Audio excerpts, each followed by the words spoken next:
Hi everyone, I am Maruf Akinwale Oladejo. I'm from the Department of Educational Management, University of Lagos. Today, I want to be speaking on concepts of organization, governance, and higher education. This is the very first topic in one of our numerous courses in the department.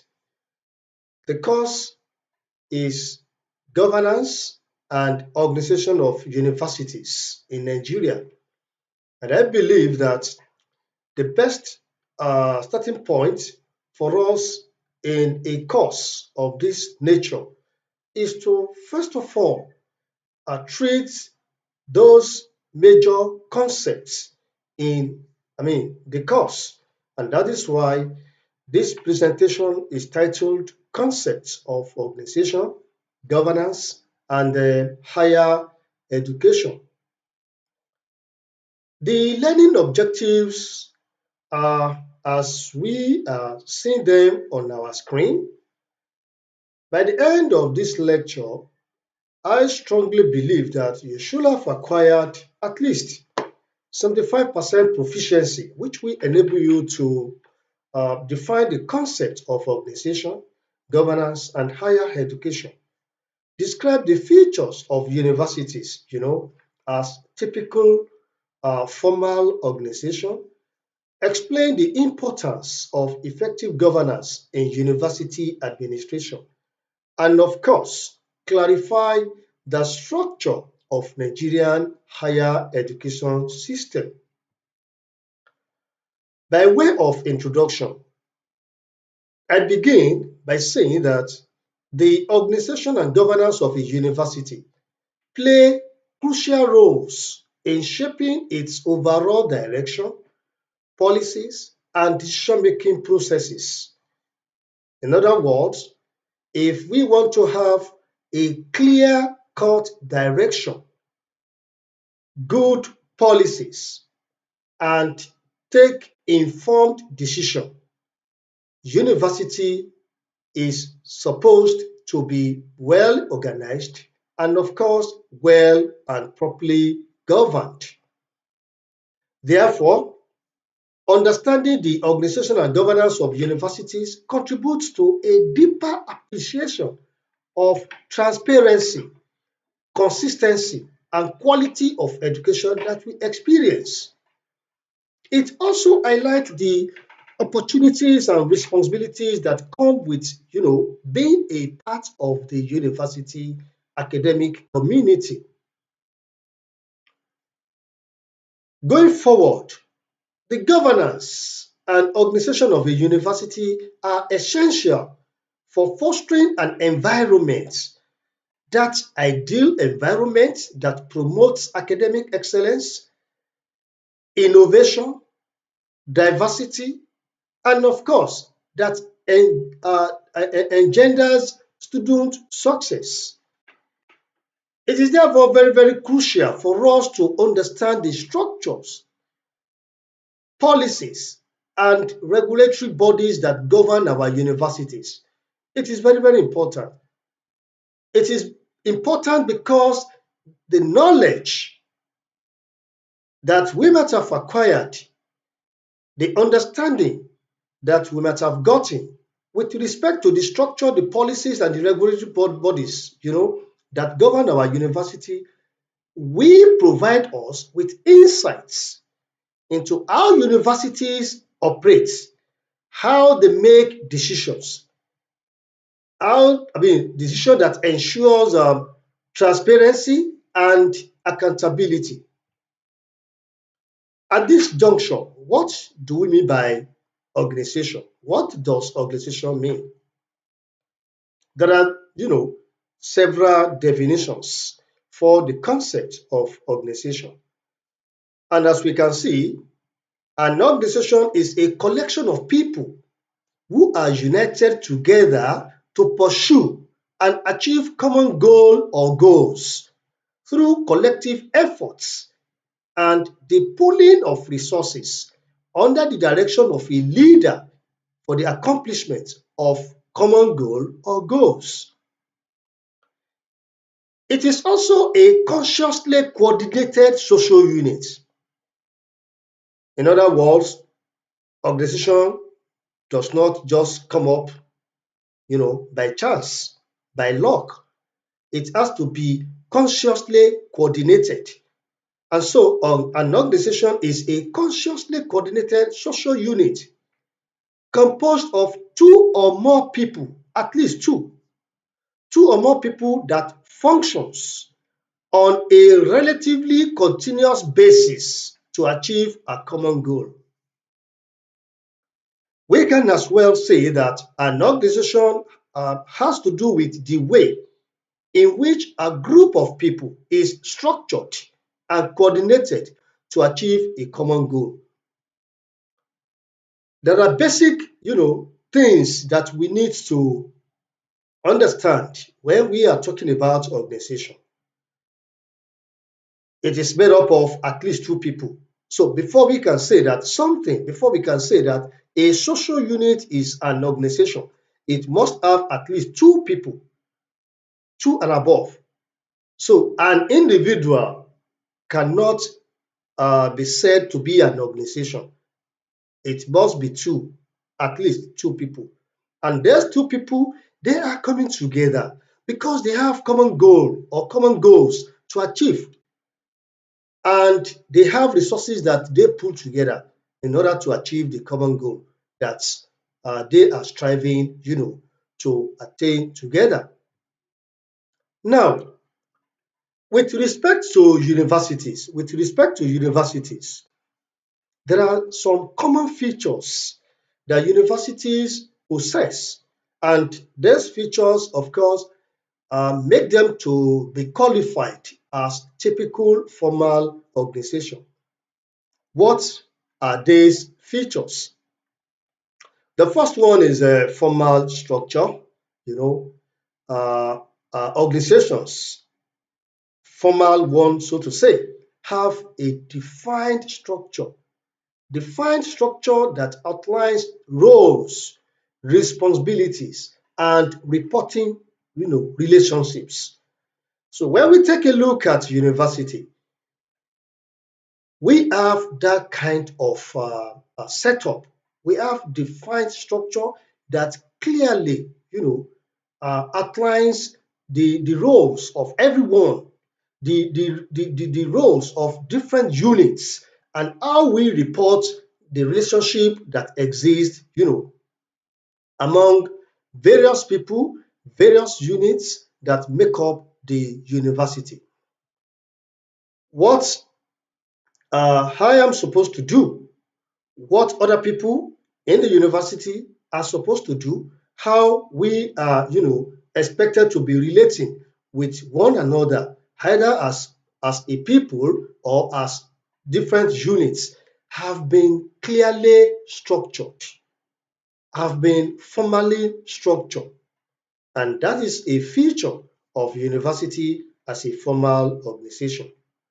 Goal orientation is the second one. And of course, when I was talking about the meaning of organization, I said that the people that have come together, they did so because they have goals to attain, common goal to attain. So organizations themselves, they exist because they want to achieve specific goals and objectives. In the same vein, universities exist because they have goals to achieve, they have objectives, and these might have been captured in the vision and mission of different universities. University of Lagos has its own vision and mission. It has its own objectives to attain. And of course, that is a feature of university as a formal organization. Another feature is formal communication channels. Formal communication channels. Communication is essential, is a fundamental necessity for organizations to thrive.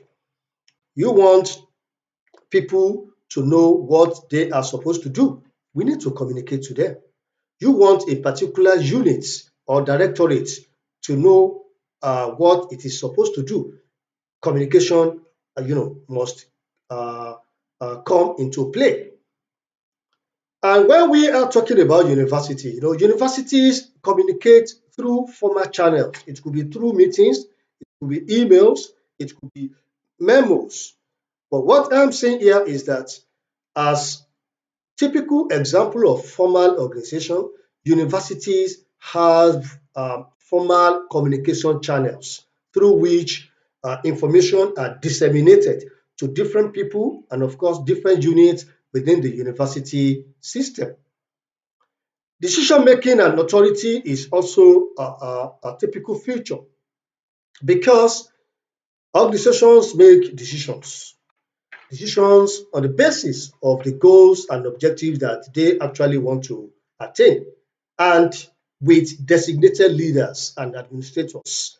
These leaders, they have the authority to make decisions on behalf of the organization. So when you take university as a typical organization, every decision that is being made by the management, is on the basis of the objectives that the the university, was established to attain. And of course, we have people, we have leaders, we have administrators that have the authority to make those decisions on our behalf. So, decision making and authority is another typical feature of a university as a formal organization. Also, we have procedures and policies. We have procedures and policies, and of course, universities have formal rules and policies that dictate, that guide the behavior and responsibilities of students, faculty, and of course, every other staff, be it administrative or what have you. At the University of Lagos, we have what we call Yellow Book. Yellow Book clearly highlights, you know, the kind of behavior, the various responsibilities that staff are expected to, carry out or to engage in. Policies that guide our, different kinds of leave, policies that have to do with, how to deal with uh, uh, any act of irresponsibilities or indiscipline. The same thing goes to the students. There are policies at the university that guide student behavior, policies regarding admission, policies regarding hostel accommodation, policies regarding medical facilities, and so on and so forth. They have been clearly, enshrined in the rules and regulations that guide the university. Feedback and evaluation. You know, Organizations typically have mechanisms for getting feedback, for carrying out evaluation, for carrying out performance assessment, either on individual employees or units, and of course, the overall university. There are ways by which we get feedback. There are ways by which we carry out evaluation. And of course, every year, universities carry out what we call annual performance evaluation. And there is always a report to that effect. So that mechanism for getting feedback, for evaluating, for performing, for assessing the performance of individuals and you different units are there within the university system. What about resource management as a feature of university, you know, as a typical formal organization? Organizations manage various resources such as financial capital, human capital, physical assets, technologies, and so on and so forth. Universities also have all these resources that the university management is expected to harness together to be able to attain the goals of the universities. So there are resources that are being managed, by the university management team in order to attain the goals of the organizations. What about the legal status? What about the legal status? Uh, any formal organization, a serious one for that matter, is supposed to be a legal entity on its own. Legal entity that can sue and be sued.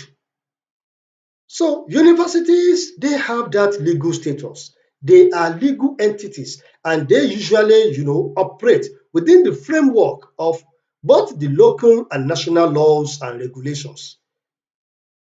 There are laws and regulations that guide the university, in its relationship with every other stakeholders. So, as a result, universities have legal status. Stakeholder engagement and relationship. Organizations interact with various stakeholders, including their employees, their customers, their suppliers, shareholders, and the community.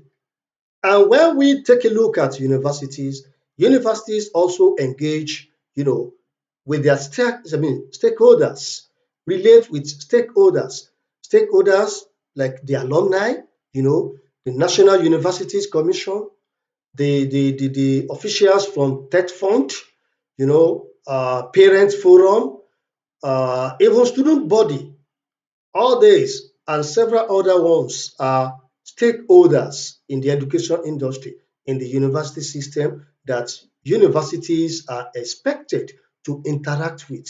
And of course, as typical formal organization, universities do this.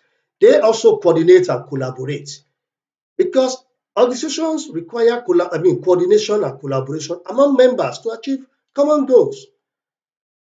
In my department, a course is usually, being given to at least two academic staff so that they can collaborate and there should be effective coordination.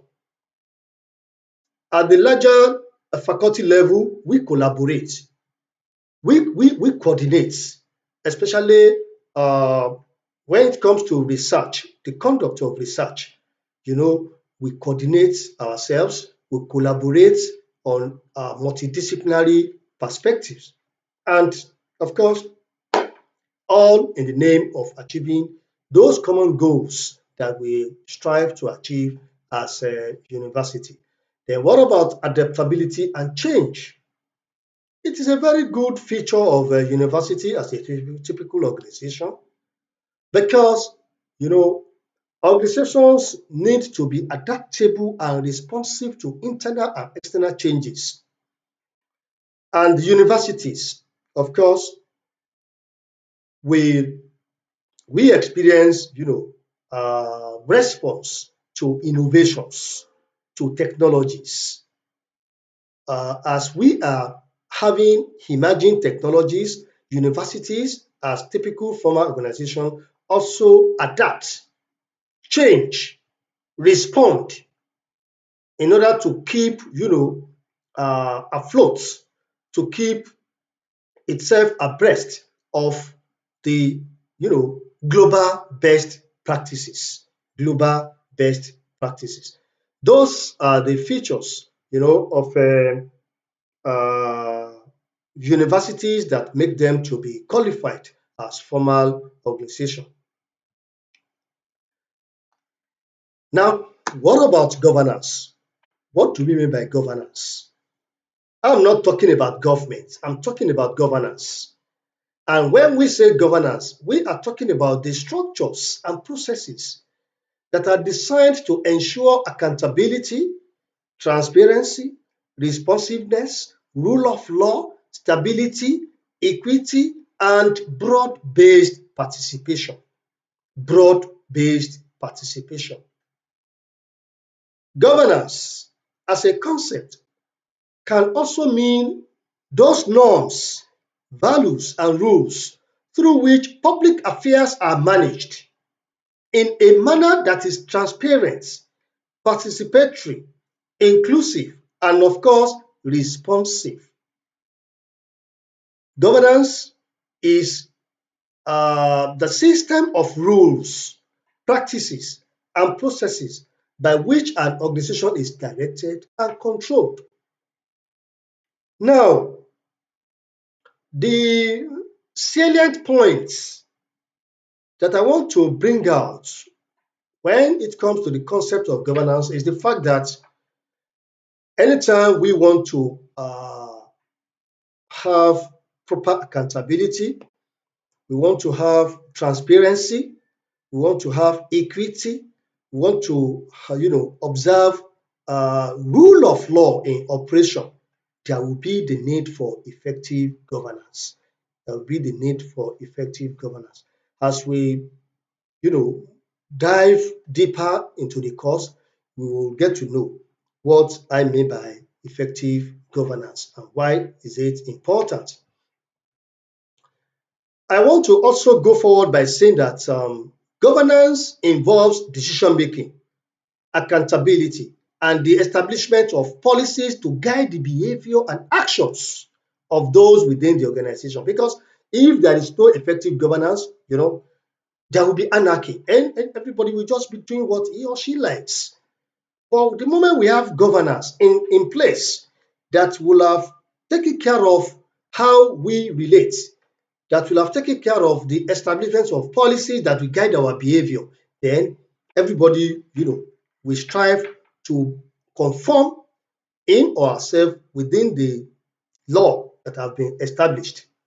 And in a broad sense, broadly speaking, especially when we talk of the issue of public organizations, governance is about the culture and institutional environment in which citizens and stakeholders interact among themselves and, of course, participate in public affairs.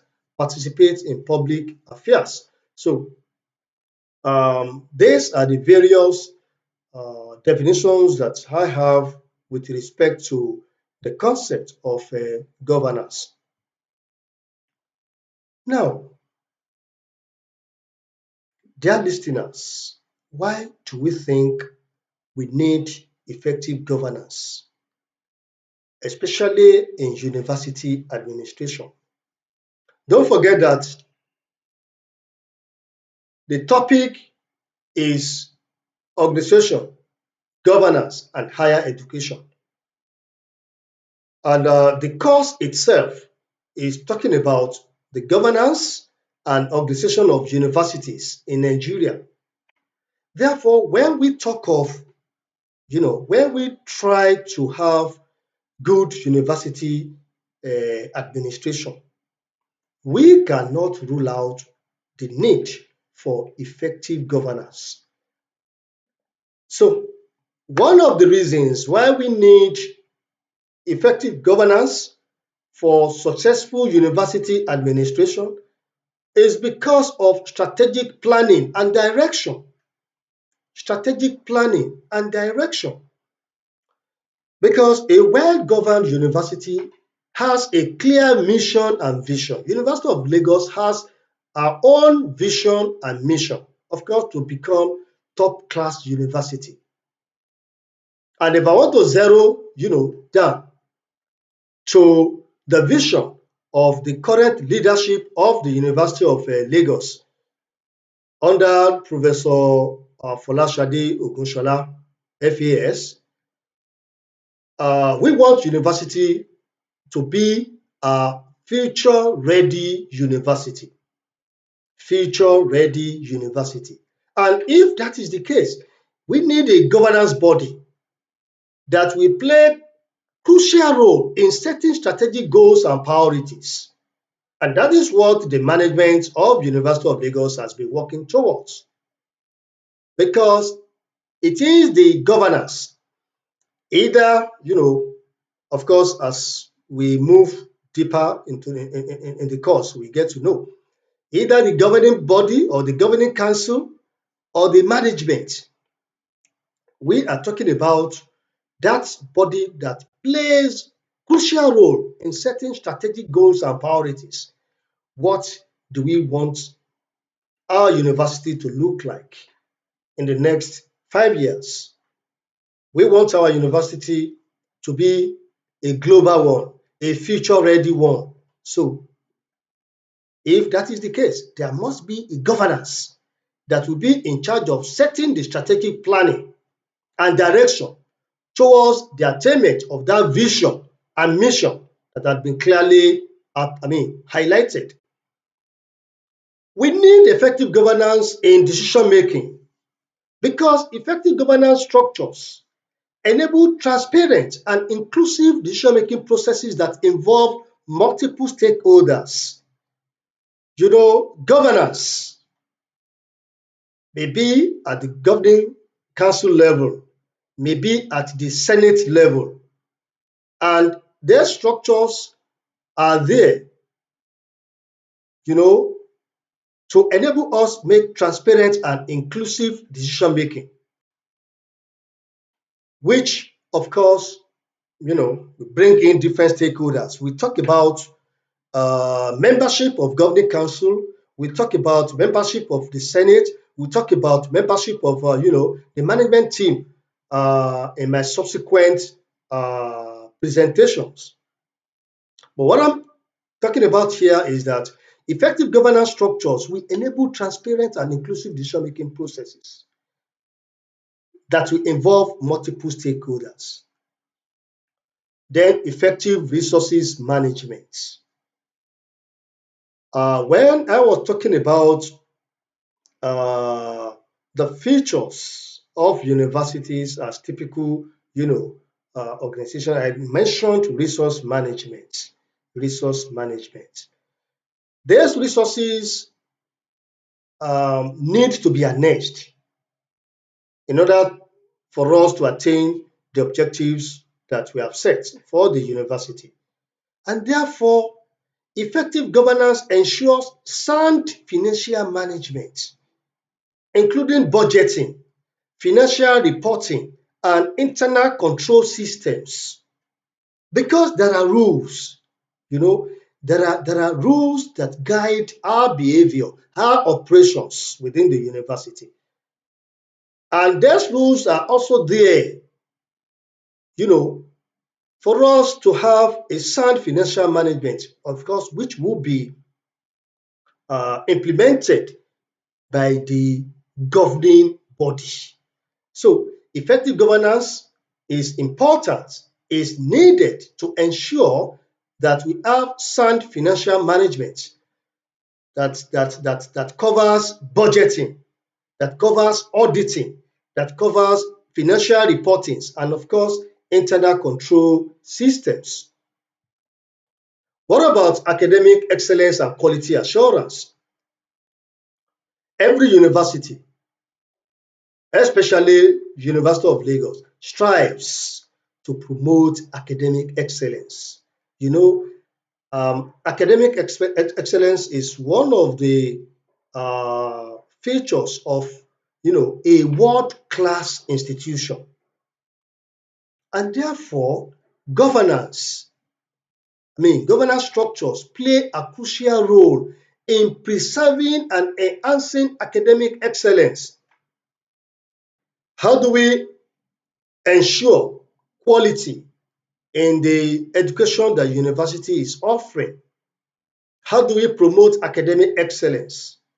We can do this when we have governance structures, effective governance structures, because the structure that we have put in place, the governance structure that we have put in place have, crucial role in preserving and enhancing the academic excellence of the university. We also need effective governance when it comes to stakeholder engagement and collaboration, because effective governance promotes stakeholder engagement and collaboration. It enables diverse perspectives to be heard and integrated into decision-making processes, because the governing council has members that represent different interests. And when they are deliberating, everybody, we come with his or her own ideas. So which will be integrated, which will be, harmonized before the council or the Senate will take that informed or those informed decisions. Then what about institutional reputation and public trust? What is the relevance of effective governance, good governance, so to say, in promoting institutional reputation and public trust? Sound governance practices, demonstrate integrity, demonstrate transparency rather, demonstrate ethical behavior, which are essential for gaining and preserving public trust. You want public to have trust and confidence in the certificates, being issued at the end of the program. You want the public to have good reputation about, perspectives about the reputation of the university. Then we must have sound governance practices that we engender integrity, transparency, and of course, ethical behavior. So, um, good, effective governance is very, very important in this regard when it comes to university administration. What about accountability, which of course is the last reason why we need effective governance in university administration? In terms of accountability, good governance promotes accountability and responsibility among university leaders, ensuring that resources are managed effectively and ethically. Effectively and ethically. When we have good governance structures and university leaders adhere strictly to the structures, there is assurance that the university resources will be managed effectively and ethically, because accountability mechanisms help to ensure that decisions are made, in the best interest of the university and its stakeholders. And to this end, we need effective governance. In other words, if we want to have a successful university administration, we must have good governance structure in place. We must have good governance structure in place. What do we mean by higher education? So far, so good. I have been able to explain the meaning of organization. I have been able to, highlight the features of universities as typical formal organization. And in a couple of minutes ago, I have dealt with the concept of governance. What does it mean? Why is it important in university administration? At this juncture, what does higher education mean? Higher education is that education that takes place after the completion of secondary education, typically at colleges, universities, and other institutions that award academic degrees. I will talk on this last, other institutions that award academic degrees. And of course, I will make reference to Nigerian context. Higher education is also a form of tertiary education that offers advanced learning and specialized knowledge in specific fields of study. Of course, we have some higher institutions that are conventional. We have some that are specialized, like Federal University of Agriculture, Federal University of Technology, and of course, like Federal College of Education Special in Oyo State, Nigeria. Of course, we also have Federal College of Education, Technical in Akoka, Lagos. All those ones are specialized institutions. And that is why I said that higher education is a form of tertiary education that offers advanced learning and specialized knowledge in specific fields of study. And of course, higher education provides individuals with the opportunity to pursue in-depth academic studies, to gain practical skills, and to engage in research and critical thinking. Research and critical thinking. Um, Making reference to Nigeria's national policy on education. The National Policy on Education of the Federal Republic of Nigeria 2004, Section 8, number 58, page 30, and of course the current NPE was the one published in 2013. But whether we are talking about the one in 2004 or the one in 2013, what is important is that that document defines or describes higher education as the education given after secondary education in universities, colleges of education, polytechnics, monotechnics, including those institutions offering correspondence courses. Those institutions offering correspondence courses. So, like I said 1 or 2 minutes ago, I talked about those institutions that also offer academic degrees. So in Nigeria, the Nigerian Defense Academy is is an army university. Nigerian Police College in Woodhill, Kano State, is university on its own. They call it Police College. It's a university. Nigerian Defense Academy, it's a university because these institutions also, award degrees. They award degrees. So, but within the structure of higher education in Nigeria, the structure of Nigerian higher education is composed of colleges of education or technology, monotechnics, polytechnics, and universities. Colleges of education spend 3 years to get the NCE. Monotechnics spend, when we say monotechnics, those are institutions that focus on a particular area, just like College of Agriculture or Federal, School of Surveying, also in Oyo, Nigeria. Then we have polytechnics. Polytechnics uh, is structured in two ways. For us to have OND, you spend 2 years, another 2 years for higher national diploma. Then for universities, we spend 3, 4, 5, 6, 7 years and above. If a student enters into university as a direct entry student, that person will spend minimum of 3 years, then 4 years, 5 years, depending on the program that a student, has chosen. What about the objectives of Nigerian education?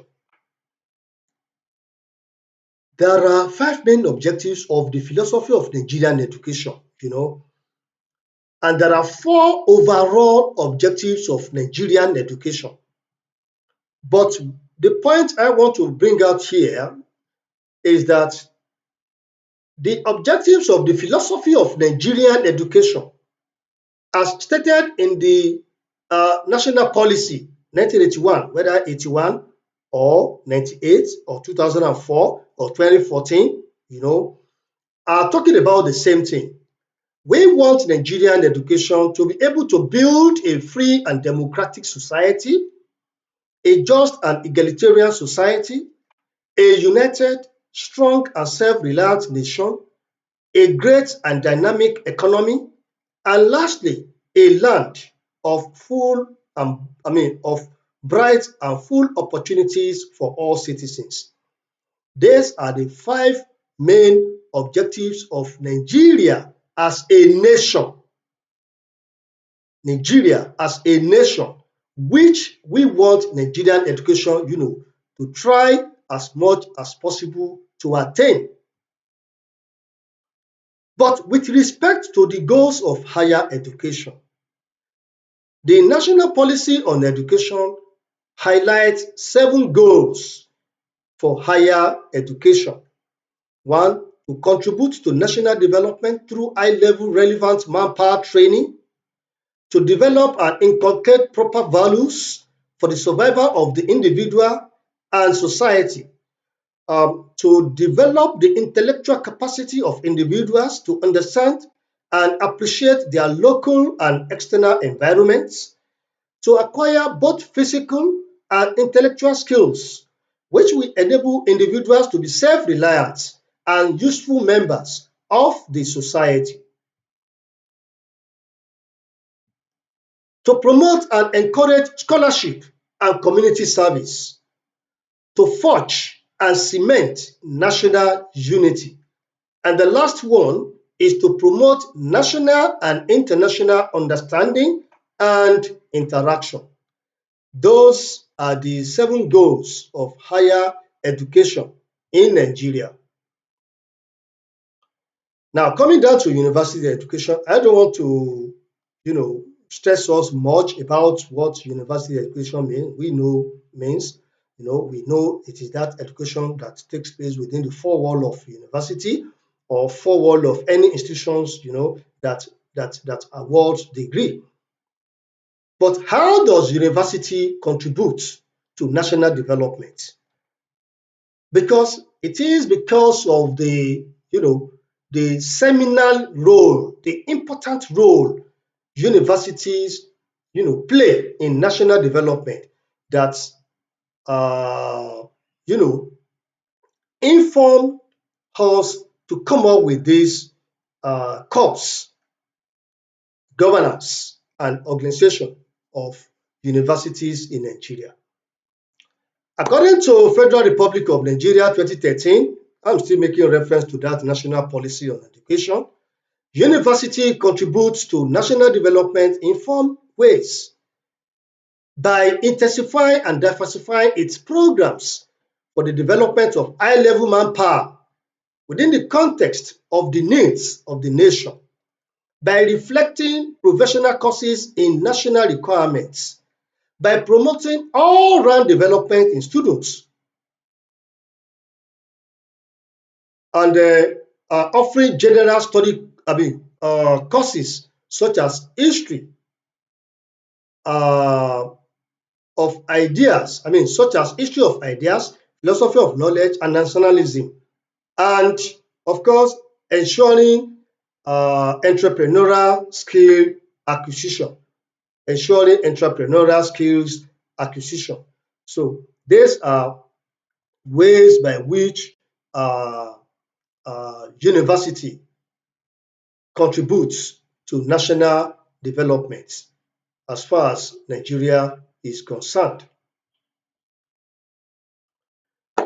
My concluding remarks have to do with flashing back to the learning objectives that I highlighted when I started, or when I was about, uh, commencing the lecture. And so far so good. I have been able to define the concept of organization, the concept of governance, and of course the concept of higher education. I have been able to describe the features of universities as typical formal organization. I have been able to explain the importance of effective governance in university administration. And finally, I've been able to clarify the structure of Nigerian higher education system, the various institutions that make up higher education system in Nigeria. On this note, I want to thank you very much, and I want to implore you to, uh, you know, watch out for more and more educative videos that will broaden our knowledge base, especially in the field of educational management. Once again, I thank you for listening. I am Maruf Akinwale Oladejo. I am from the Department of Educational Management, University of Lagos, Lagos, Nigeria. Thank you very much and God bless.